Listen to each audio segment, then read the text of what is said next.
Hello everyone, how to totes back with another new video, and in this video I'm going to show you how to add another email on your Gmail account.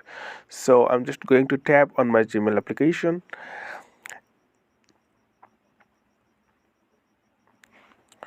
Then you can see it's your Gmail account. So what you need to do, you need to tap on your profile icon, right bottom corner of your screen. Simply tap on that, and after that you can see the option, it's a profile page. So what you need to do, you need to tap on the three line right top corner on your screen. Then you can see settings and privacy. Simply tap on that, and the first option, account center, so simply tap on that. So also tap on that, then scroll down a little bit.